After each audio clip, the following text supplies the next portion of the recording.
shadow frequency, where the veil between this world and the next grows thin. The things that whisper in the dark are given voice. From the cryptic candlelit studios, deep in the Indiana forests, your host, Matt Wilson, and his spectral producer, Juniper Ravenwood, unearth the forbidden, the forgotten, and the fearsome.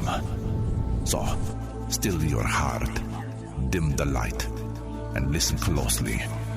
For once you tune into the shadow frequency, you may never tune out.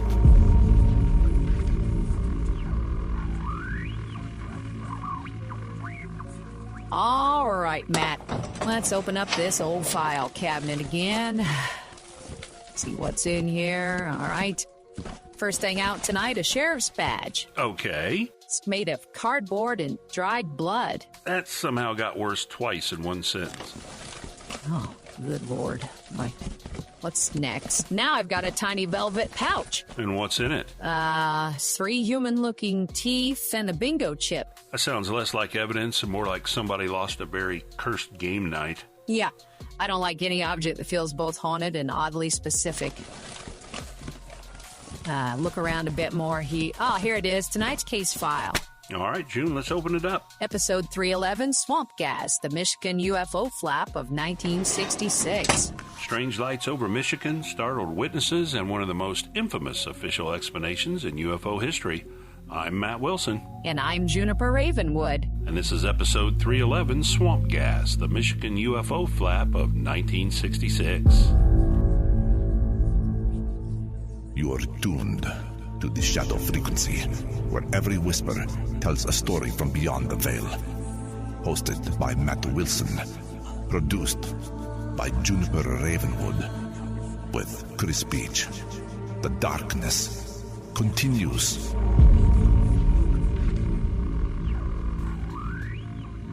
In March of 1966, southeastern Michigan became the kind of place people stared at after dark. Not because they wanted to, because something in those skies kept making ordinary nights feel wrong. A truck driver near Dexter sees a glowing thing over wet ground. Deputies head into the marsh. Then the next night, young women at Hillsdale College crowd dorm windows and watch lights for hours, long enough for nerves to fray. Long enough for police and civil defense to get involved. Long enough for the whole thing to stop feeling like rumor and start feeling like a wound in the night. Reports had already been building around Washtenaw County by mid-March, and by March 20th and 21st, the flap had turned serious enough that it pulled in law enforcement, Project Blue Book, and soon the attention of Congress. So what do you two think? When dozens of people all say they saw something moving where nothing should be, and when the official answer lands so badly it becomes a national punchline, what are we really looking at? A misunderstanding? A panic? Or one of those rare moments when the public caught a glimpse of something authorities could not control? I'll tell you what, that one's properly eerie. When you've got deputies, students and half a town all peering into the dark at once, that stops sounding like just a few overexcited people, doesn't it? It starts sounding like the sort of thing that keeps a whole county awake. Exactly, Chris. This is not just a story about lights in the sky. It's a story about credibility, about who gets believed, who gets laughed at, and what happens when the explanation feels thinner than the mystery. And tonight, that's the part I really want to sit with, because the phrase everybody remembers is swamp gas. But before that phrase became a joke, there were real people standing in the cold seeing something they swore was there. And once that phrase dropped, this case changed shape. It stopped being only about what was over Michigan and became about whether anybody in charge was even trying to tell the truth. Let's open up the file, Matt.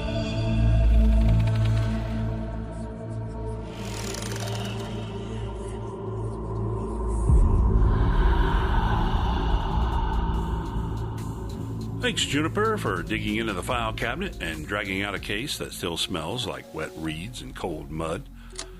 When people tell this story now, they usually jump right to the punchline. Swamp gas. 2 little words, a little smirk. Case closed. But if you back up and actually step into southeastern Michigan in March of 1966, that shrug does not fit the mood at all. The mood is darker than that, stranger than that, because before anybody tried to package this up neatly, there had already been days of reports building across Washington County.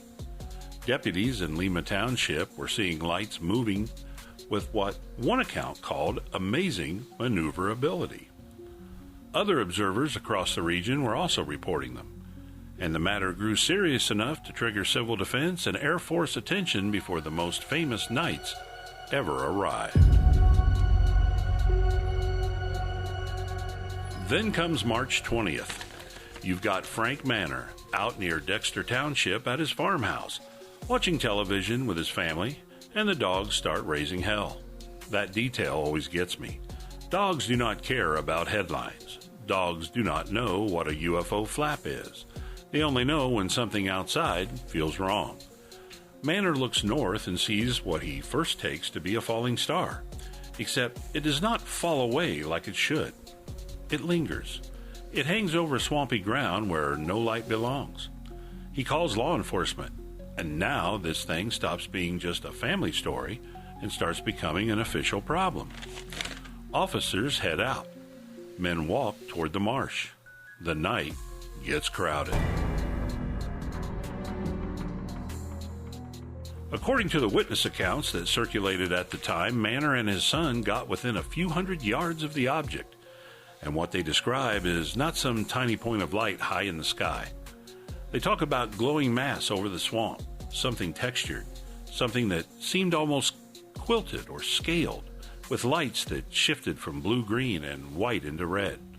Manor later described it in language that feels raw and immediate, like a man trying to tell the truth faster than fear can rearrange it. More officers arrive. Reports pile up. By the time national coverage starts roaring, this is no longer a lone claim from one nervous family. And here in the file, I've got one of the things that keeps this case from feeling like folklore alone. A reproduction of Washington County law enforcement officer David Severance's drawing of the object based on witness descriptions. That sketch exists. It was preserved. It is not proof of aliens, obviously, but it is proof that officers took these reports seriously enough to document what witnesses said they saw. That matters. When police are sketching the thing people claim was hovering out over the marsh, you are beyond the stage where everybody just laughs and goes home. What chills me most about Dexter is not even the shape people gave it, it's the behavior. The glow seeming to hold its place over wet ground, the way witnesses said it shifted position, the sense that it answered attention. One witness account says flashlights appeared in the distance and the object then shot away with a sharp sound like a ricochet. Another detail that keeps resurfacing is how localized it felt, as though something had chosen that patch of dark marsh and was working there for a while before slipping free of it. Whether you hear that as visitation or surveillance or something nameless, it is creepy as hell. Then, as if one night of terror was not enough, the story jumps to Hillsdale the very next evening, March 21st. McIntyre Hall at Hillsdale College, a dorm full of young women looking out toward the Slayton Arboretum. Around 10:30 p.m., an intense silver-white light draws attention outside the windows. Dozens of students gather. Eventually, 87 witnesses are counted in the retelling. Josephine Evans' room had one of the best views, and the descriptions that came out of that dorm are eerie in a way that feels different from Dexter. More intimate, more human. They describe a glow, then 3 yellow-white lights, then red appearing among them, then slight movements up and sideways. Not the clean passage of an aircraft, but something hovering, adjusting, lingering, like it knew it was being watched. The girls call Hillsdale Civil Defense Director Buck Van Horn, and that is another moment the story hardens. This is no longer just dorm gossip. Van Horn responds. Police get drawn in. Witnesses keep watching from the second-floor windows because the thing does not simply vanish. It continues to behave in ways Gidget Khan described as moving like nothing earthly. That phrase stuck for a reason. It sounds dramatic, sure, but it also sounds like somebody reaching the limit of ordinary comparison. How do you describe motion that does not match the categories you know? Usually badly, usually in haunted language. And the police at Hillsdale do not brush it off either. Officer Harold Hess later recalled seeing a brilliant light over by the college, so bright he said you could not look at it. He and Jerry Wise drove toward it. Hess said there was no humming, no helicopter noise, nothing that felt conventional. At one point, he claimed the light split and moved in separate directions, and when they got back in their patrol car, they were pulling only static on the radio. That detail has been repeated for decades because it lands like a line from a movie, except it came from a local officer remembering the night that made the hair rise on the back of his neck. And maybe that is why this case got its hooks so deep into people, because it was not one witness out on a lonely road. It was a farm family, deputies, patrolmen, a civil defense director, a dorm full of students held at their windows by something bright out over the yard. In Hillsdale, some of those young women stayed with it until around 5:10 in the morning, watching it fade, return, and finally disappear. That is not a glance. That is an ordeal. And that's where the file starts to feel heavy, because now the question isn't just what was seen, it's why so many people in two different places were willing to stake their names on it. That's the part that gets under my skin. A few frightened witnesses is one thing. A whole chain of them, from dorm windows to squad cars, is something else. Yeah, and honestly, mate, once the police are involved and still coming away rattled, that's where it stops sounding daft and starts sounding properly unsettling. In the second half, the expert arrives, the phrase gets spoken, and the mystery turns into a national argument. Juniper, take us to break.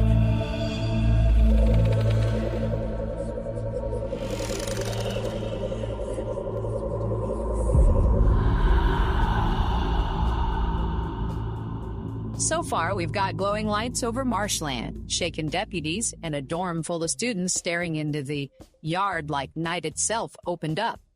And I have to wonder what everybody listening is thinking right now. Were these people watching something truly unknown? Or were they about to get handed one of the most famous brush-offs in paranormal history? Chris, slide in here. Thanks, June. And blimey, this one really does get under your skin, doesn't it?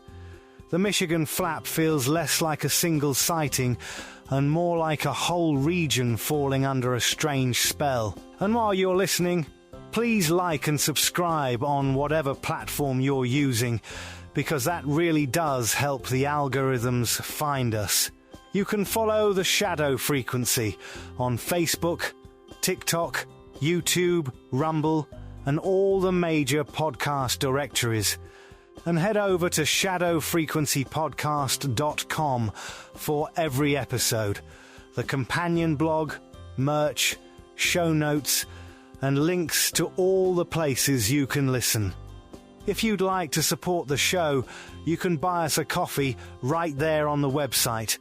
And if you've had a weird experience of your own, send us an email or leave us a voice message through the site. We may play it on a future episode. All right, Juniper, back to you. Thanks, Chris. Time to fire up the spectrocosmic message materializer. Let's flip the switches. Let's see what drifts loose from the humming static chamber tonight. Ah, there it is, a little paper ghost of a message fluttering in on a cold current. Message retrieved. Let's unseal from the this void. thing and see what our listener has sent through the fog. This one comes from Dale in Nebraska, says, "Hey, Matt, Juniper, and Chris, I usually listen before the sunrise in my pickup while I'm waiting for the green elevator to open. And sometimes later out in the shop when I'm tinkering with old tools and trying to pretend the wind outside isn't making weird noises.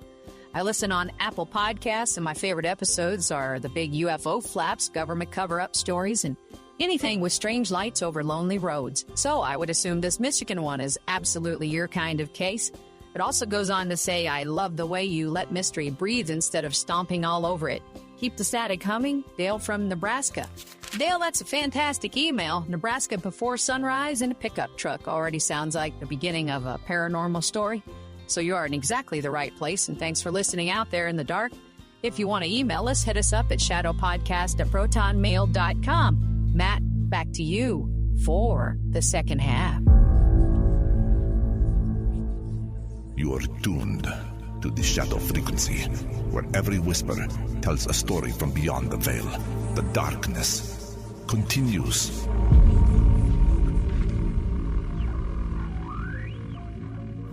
Thanks, Juniper and Dale. That is exactly the kind of listening environment this show was made for. Now let's get to the moment this case stopped being just a Michigan flap and became a national embarrassment. Because after Dexter and Hillsdale, the Air Force sends in Dr. J. Allen Hynek, the astronomer from Northwestern, who was serving as a scientific consultant to Project Blue Book. And to be fair, Hynek walked into a mess. Reports were stacking up. The public was getting jumpy, and newspapers were eating the whole thing alive. Hynek toured the areas, interviewed witnesses, and saw firsthand how charged the atmosphere had become. One contemporary account said he found near hysteria, but when the public expected a clear-eyed investigator to arrive and maybe deepen the mystery, what they got instead was a phrase that would outlive everything else: swamp gas. Here in the file, I've got the other document that makes this episode crackle. Gerald Ford's March 28, 1966 press release and letter calling for hearings. It is real, preserved at the Ford Library. And reading it now, you can hear how badly the official explanation had landed. Ford said he was not satisfied with the Air Force explanation, described Hynek's swamp gas version as flippant, and argued that the American people were entitled to a more thorough explanation than they had been given. That is not some fringe reaction. That is a sitting congressman from Michigan, later president, basically saying the public had been handled badly. And that reaction did not come out of nowhere. Hynek's public explanation leaned hard on the setting. In the official rationale later reproduced in the record, the majority of observers in Dexter and Hillsdale were said to have seen silent glowing lights near the ground, red, yellow, and blue-green, in swampy locations where rotting vegetation might produce luminous marsh gas. The explanation emphasized that the lights could appear localized, seem to move, vanish in one place and pop up in another, and hang around for hours. In other words, the government did not say people were lying. It said they were seeing a natural phenomenon and misreading it under tense conditions. And here is that one moment of skepticism I think we have to allow into the room. It is possible that at least some of what people saw really was misidentification layered on top of fear and publicity.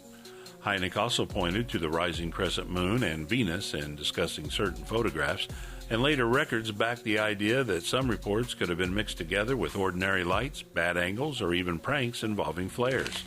In a fast-moving flap, one genuine oddity can pull a lot of unrelated things into its gravity.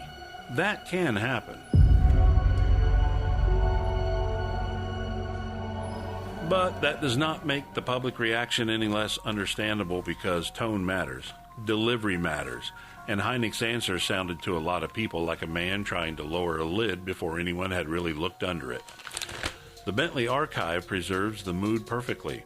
Hynek even remarked that a dismal swamp was an unlikely place for a visit from outer space, and the public simply was not buying it. Sheriff Harvey kept backing his officers. Hillsdale's Buck Van Horn later said he felt Hynek's questioning focused mainly on what fit the marsh gas theory. Even years later, witnesses like Josephine Evans and Officer Harold Hess still sounded personally offended by how quickly the case was filed away. That's why Gerald Ford stepping in matters so much. Ford did not say, "I know these were aliens." He said essentially that the process had failed. He wanted Congress involved. He wanted testimony from government officials and from people who claimed they had seen the objects. And once a figure like that starts talking about public trust, the case leaves the back roads and moves into Washington. The National Archives still highlights those 4 documents because they marked the moment this became bigger than a local mystery. Then comes the backfire. Under pressure, the Air Force announced on April 6, 1966, that it would convene scientific observers to look more deeply into the recent sightings. By the fall of 1966, the University of Colorado and physicist Edward Condon were commissioned to conduct the larger study that became the Condon Report. That report ultimately concluded UFOs did not warrant further investigation, and its findings helped lead to Project Blue Book's shutdown in 1969. So if you trace the chain, Michigan is right there at the hinge. Witnesses speak, officials shrug, public trust collapses, government expands the study, and the long official era of Blue Book starts moving toward its end. And that, to me, is the coldest part of the whole case. Because the mystery did not die when the explanation was given. It got worse. Not necessarily because aliens were proved, but because the answer felt too quick, too neat, too smug for the weight of what people believed they had lived through. Once that happens, every future explanation sounds suspect. Every official statement carries an aftertaste. Swamp gas stops being a theory and becomes a symbol.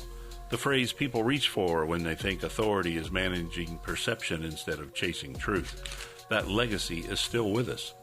Historians at Michigan and later commentators alike treat the episode as a turning point in public distrust around UFO investigations. And I keep coming back to those windows in McIntyre Hall. 87 students, a civil defense director, police in the dark, a farm family near Dexter, deputies walking into marshland.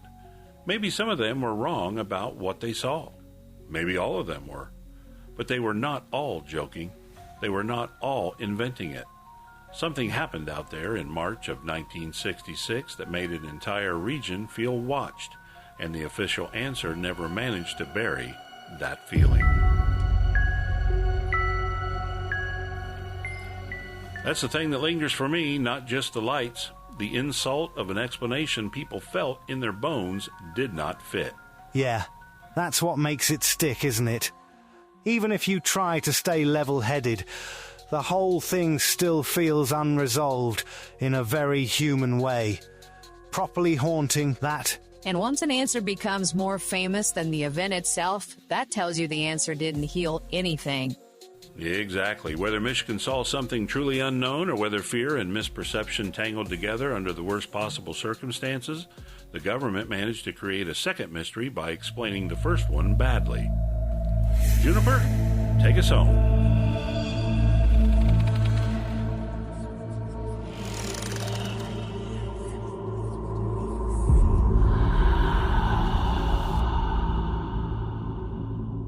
Tonight, we followed strange lights over marshland, watched a dorm full of students stare into the dark over Hillsdale's arboretum, and stepped into the moment swamp gas became one of the most infamous non-answers in UFO history. Thanks for spending this eerie stretch of time with us. You can always reach us, the Shadow Podcast, at protonmail.com. You can find more at our website, shadowfrequencypodcast.com. And, of course, all of our usual haunts. Come back next time for another strange case from the shadows. You guys want to say goodnight? Good night, everybody. Keep looking up. Good night, and mind the skies. Until next time, stay curious, stay cautious, and keep one ear tuned to the static. This episode was conjured with a solemn vow to explore the unexplained while remaining bound to the truths that have been unearthed. All interpretations are speculative and offered only for your enlightenment and your entertainment.